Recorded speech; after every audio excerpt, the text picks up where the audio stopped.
What's going on, everybody? It's Matt, aka the Lumberjack Landlord, here with my good friends Dion from Dion Talk Financial Freedom and Michael Zuber. How are you guys doing? Good to have you back. Good to have the team back together. This is fun. It was nice to have Mike fill in your spot, Zub, but it's good to have you back. Good to have the original amigos back.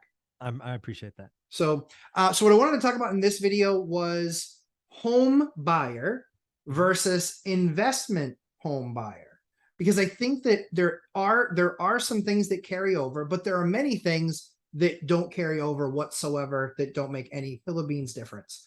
So I think the best thing that we could probably do is basically round robin it, just go kind of person to person and think someone can raise, this is one difference that I think that there might be. So Mike, give me your number one thing that you think is the difference between a home buyer and an investment home buyer.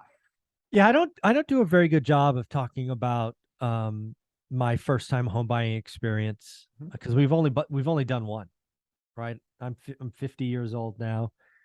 We bought the only home that Teresa ever knew, late 90, I think it was 99, and we never moved, right? But before that, we were renters. We were renting in Cupertino. Why Cupertino? Because it was the best school district for our daughter.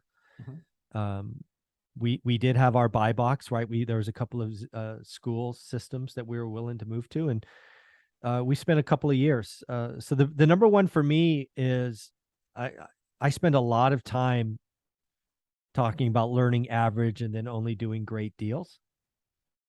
Let's just to be very clear about it. There was no math formula involved when we bought our first home in Mountain View, California. It was, is it the right school district? Yes.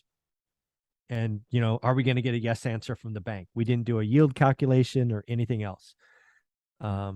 We stretched, we saved, it took us years to stock away money. We had to wait overnight to get there. So yeah, the number one difference is, every other purchase I've ever done has been about math. Our home purchase had nothing to do with math. Yep. So for you, it was, this is the area that we want to be in. What's the most we can afford in that area? Really, it was what's the only thing we could afford in that area. We ended up, people don't know this because I don't tell the story. We bought the place in Mountain View when it was a dirt lot in a drawing, and we had to wait overnight to get into a lottery, right? Wow. The Silicon Valley has always been a bananas market. Yeah. We could not afford a home. We couldn't afford a home where we lived, so we were renters. We stacked and saved and put stuff away, and there was this little community being put up in Mountain View on a 10-acre parcel. We had to go wait overnight to get our number. I'll be off, but there was like 200 things being built. There was 2,000 people that wanted them. Wow. And it was just a lottery, and you had 7 seconds to decide if you wanted it. And, we got called like number 177. So we thought we weren't going to get it. And we got called, and there was like two, because again, there were houses, the condos. We couldn't afford the houses, so that went half the stock. But when we got a call, there was like 3 left, and we're like, well, I guess we'll take that one. And it took every penny. I still had student debt. It was tough. It was tough. Dion, next, what do you think biggest difference for you between home buyer and home investor? Emotion, logic. The home buyer isn't using logic. They will cover it with, like Mike did, best school district, can't afford it. But as investors and people over 40, we usually think starter home. We usually think exit strategy. We think, and then there's all the investing stuff like cash flow, yield, all that kind of stuff. But the home buyer is using emotion. First, how much can we afford? Okay, so we're going to get as close to that as possible because we're getting as much house as we can. So that's emotion. That's not the best deal. That's as much as we can buy. And very few people buy a house thinking, I'm going to sell in 7 years and buy a bigger house because my family will grow. Most people, when they're buying that first house, are thinking of their age, if they're home buyer, not investor. So this is just the strict, I'm buying a house. If it takes 30 years to pay it off, I'll be this old with a paid off house. Like that's the thought process that goes through most home buyers, myself included.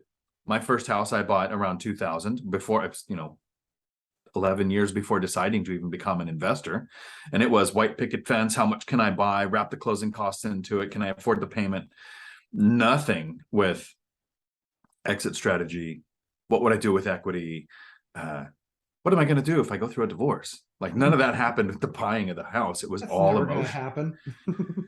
And then you go to the investor side, and people will do things like the home buyer thinks they go online. One of the most searched terms for home buyers, based on what I've seen, is should I pay off my mortgage? If you're an investor, sometimes you want to pay off a mortgage, but you look, would it be the one I'm living in, which gets the best interest rate, least likely to be repossessed because I'm living there, or this investment property that's the highest risk to the lender, so it has a higher interest rate. It's easier to 1031 because I'm not living there. It could be all these things that make sometimes paying off the investment property better than paying off your primary. That's all based on logic, where the home buyer is almost all emotion, at least in the first 5 years of investing or buying that house. Yeah, agreed. So I think for me, we all know that I'm broken. And so my very first purchase was a condo where I had to find a roommate so I could afford the mortgage and get approved. So you had to have rent to even buy the first one. Wow. I couldn't qualify without him and without a lease at the amount that I got for the place. Couldn't afford without him. So we went down that path, and again, I think for me, and I think that there are some people out there like this. There should be more broken people like me, I think, in this regard, which is I did whatever it took to get the deal done. What it took for me to get that deal done, I had to start hunting for a roommate that could fog a mirror, that wasn't going to be a nightmare to live with, and that could afford the $1,100 a month or $1,000 a month rent that I was going to charge him. Because what I was paying, my fees or my PITI, principal, interest, taxes, insurance, and then condo fee, because it was a condo, all in, I was about 2,500. So I could only afford a little bit more than he could afford. The only difference was I had the money for the down payment. I'd saved up the money for the down payment. I sold a bunch of my collectibles from when I was a kid. I sold cars. Because I had multiple cars, and I literally went with I had 2 cars. I literally went with just a complete dump of a car, and did whatever I could. Like I bought a car that had 180,000 miles on it. I knew was less than $300 to fix anything. I got rid of my expensive, my truck and my car, got rid of those. And I didn't even have payments on those, but it was just that cash infusion that I needed. So I think the difference for me was, and I think that this might appeal to some people, is that I did whatever it took. My American dream wasn't, I'm going to get a single family home with a white picket fence. My American dream was, I'm going to get a house, period. I'm going to get a piece of property so I can stop paying somebody else rent. And I think I was 22, 23, Wow. 23, I think I was 23. Yeah. But that was my only option, because I was the hacky before. I was paying $250, $300 a month for a bedroom. And then I get announced by my roommate, like who's also the homeowner, hey, so I think I'm going to get married, and she really wants to kind of set the house up. And I'm like, okay. Like, when are you getting married? He's like, probably like short, like a few months. I'm like, what are you saying right now? So I lost my place to live. Yeah. So yeah, I think that a lot of people just need to be more dedicated to accomplishing the task rather than this is what it has to look like. So for me, it wasn't schools. It wasn't feelings. It was, this is where I want to be, and this is what I'm going to have to do to get there. So it's much more utilitarian. Thank heavens my feelings button is a little bit broken. Mike, what's your second one? I guess my second one is real estate investors and homeowners. We are acting in the same market, at least the way I did it, right? Yeah. One rental at a time, sure. Shopping in the MLS. Mm-hmm. We all have access to the same information. The last couple of years has been wild to see people overpay and waive conditions and, have escalation clauses and just crazy stuff like that. I want people to realize that's not normal, right? I've been fishing in the MLS for 20 some odd years. It's never been like that before. I actually think the market that's coming up, given where rates are, is going to slow, as you know, things down. Mm-hmm. And I think that's going to be good for everyone. I think it's going to be good for everyone. We don't need 40 offers in 40 minutes. Sellers are okay with getting one or two. I think the greatest, there was a group that I think was really ignored for 2 years, and that was FHA and VA buyers. I agree. And I think over the next couple of years, FHA and VA buyers will have their time again, because I think there will be some people that have perfect properties, and those are the ones that I hope go FHA and VA. Then there will be ones that are fixer-uppers or dated, or too close to a busy street or whatever. Those will be ones that are good for investors. Because most of the time I've seen is, in my experience, there are houses that go owner-occupied. They're typically perfect or damn near. And then there's ones that need work, some love, right? They need an extra 20 grand, right? They're safe, but they got the 70s tile or the 80s tile or whatever. So I think the market's just going to slow down for everyone. We've got to get away from 14 days on market, right? The fact that National Association of Realtors had back-to-back months with 14 days on market, that is so unhealthy. We need 50 days, 60 days. So I hope the market slows way down, and I hope it's good for everyone. Yep. Dion? I am going to capitalize on an opportunity. Our content normally reaches out to people who want to invest. The three of us have reached financial freedom by investing in buy and hold real estate, and we're sharing how we did that. So most of the people that watch our channels, that's what they're here for. I have a feeling that since the title or thumbnail for this video is going to be something like homebuyer versus investor, there might be some homebuyers who've never watched content like ours before and that are here going, what is the difference? I want to explain why, if you're not a homebuyer and you're not an investor, you want to be one of either. If you're an investor like us, you can make work optional in 10 years or less, and then decide if you want to grow more rentals or if you want to have a job or not. If you're thinking about becoming a homebuyer, here's a statistic I like to quote. So this is just for the homebuyers, not the investors. The average net worth at retirement age of somebody who owns a house is $221,000.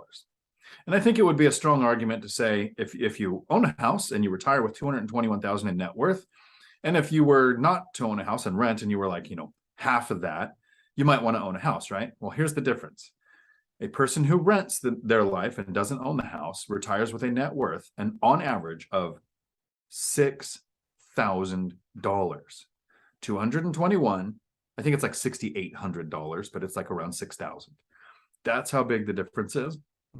So if you can take our information and invest in real estate and make work optional in 10 years or less and literally change your life, get to 4 properties, it is life-changing. Awesome. If you're just here because you want to become a home buyer, that's how big the difference can be for you with just owning that one property. Yep. I don't disagree. I think my next one is, my path was whatever it took to get into that house. That was my path. I think the second thing that I would look at is it's not your forever home. It's likely not going to be your forever home. From an investor perspective, I'm trying to service my area with good quality rentals at an affordable price. And that price can be as low as $1,000 a month or as much as $3,500 a month. And then the bedroom size varies, et cetera, et cetera. But if I'm a first-time home buyer, or if I'm looking to buy my home, stop. One of the things that I used to love about a show that was on TV was that they would actually have people say, give me your whole list. And they would give the broker the whole list. And the broker would go, okay, all right. And then they would show up and they'd say, okay, so your budget's $300,000. Yes, it is. Okay, great. They would then go out there and look and check off everything on the list, and they would find a property and they would tour that property with them. And they'd come back and they'd say, oh my goodness, we love it. This is amazing. And then the agent would tell them, okay, we need to reset your expectations because while you love this house and you want it, this is a $550,000 home. It does check all your boxes, but it's $550K. So now let's get reasonable. There was a show that actually did this and I loved it. I would cackle for the first 7 minutes every single time. I know that it was at somebody else's expense, and that's another reason I'm broken, but it was really funny. So my advice in this endeavor is that yes, be patient, but also be reasonable. Be reasonable. Even when you find that motivated seller, even when you find that property that you really love, you need to focus on what are the 2 or 3 main deal breakers. Mike and Olivia did it perfectly. Here's our only deal breaker. School, can we afford it? Those are our 2. And everybody needs to pick that, because if that school thing, the second one might be close enough where it's not the best, but it's still really good and there's better value there. So the thing that I would encourage that first time home buyer on is really looking at it and saying, I'm not going to get everything I want. So what are my cores? What are the most important things to me that we can then potentially move up in the future? But most importantly, now we get the core of what we need, not everything that we want. So that would be my second piece. All right, last go around, my boys. Zub, last one for you. Yeah, the thing that I will say that I just appreciate more and more as I talk to more and more people every week, month, year, whether you're a homeowner or you're an investor, what I would like you to hear from this is this isn't going to be kind of your point. Not this may be your first purchase, but it's not going to be your own. I go back to my Meet Kevin conversation from 2 or 3 years ago, right? Meet Kevin, famous on YouTube, but he and his wife started with a 2 or 3K loan, right? He bought a house, run down, wrapped the repairs into that. We talked to Spencer Cornelia, who's huge on YouTube, who does house hack in Vegas. You two gentlemen, house hack units. Millennial Mike, Todd Baldwin, Anna Kelly. Real estate, where you live, where you own your first home, can be a stepping stone to what Dion calls getting to 4. Right? More and more people should say, hey, I'm going to buy this with a 3.5% down loan or a 5% conventional. I'm going to live in a couple of years. I'm going to move.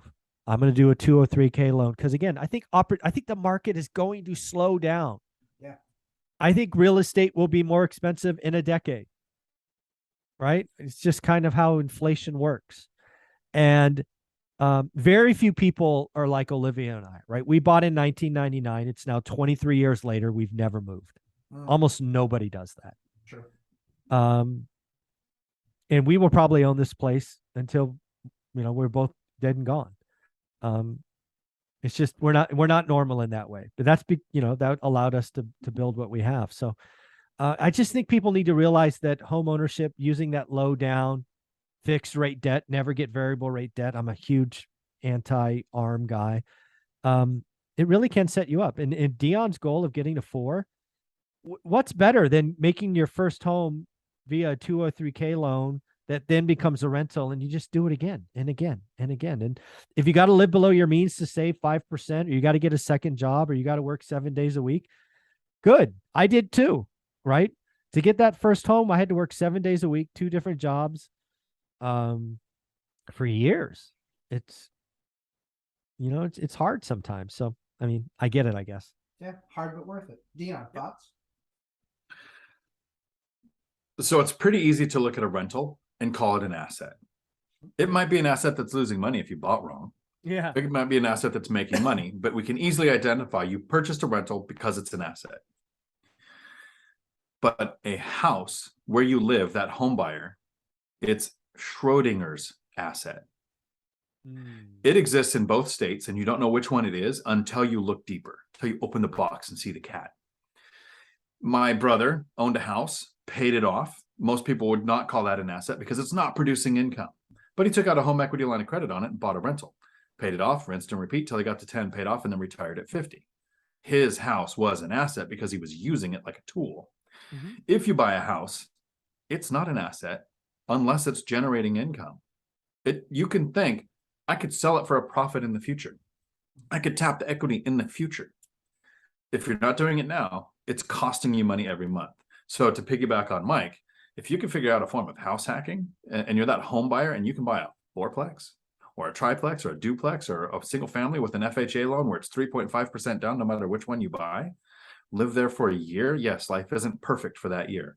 You're starting the path to actually owning real estate by being a home buyer or buying that house, living there for a year and buying another one. It can be a single family house. And if you just can't stand the idea of sharing walls with a neighbor. You can buy a house with an ADU and it works just like a duplex. There's all kinds of ways to get on the property ladder with intention to turning your home into an asset, even if you're not buying rentals at the beginning.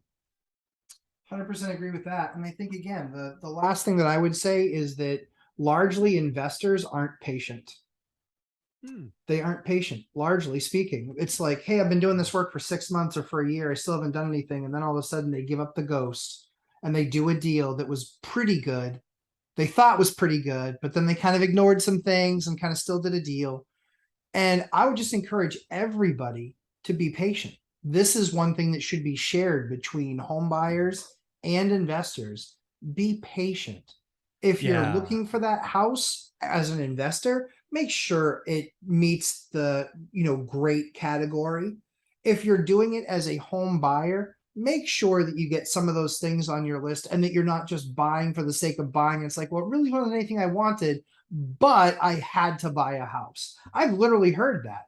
And that's where a large percentage of people are then miserable with their purchase. And it's like, why'd you buy here? You never do anything in this town. You don't really know anybody in this town. It's not close to work.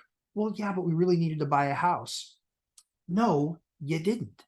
So I think at the end of the day, the one thing that both sides can share, whether it's home buyer or home investor, I think we all can share in the fact that we all need to be patient and make sure that on the investment side, if it shows us the numbers, that we are decisive and move forward if it's a great deal. And if we're a home buyer, we need to be in that same position too, which is not compromise on those 2 or 3 core items, but be patient and wait for those things because you will eventually find it. And then you don't just buy a home and then you can be like Mike and Olivia and be ecstatic that you've been in the same place for 23 years. They've never had the reason that they had to move. So I think that's hopefully will help a lot of folks out. Dion, tell me where they can find you, my friend.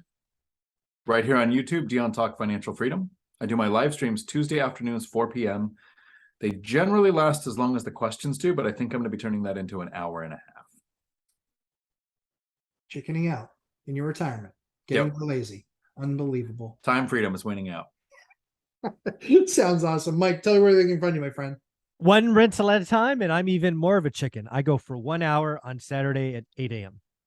And because my channel is a fraction the size of both of theirs, I will stay on for at least 3 hours and answer all of your questions because I love it.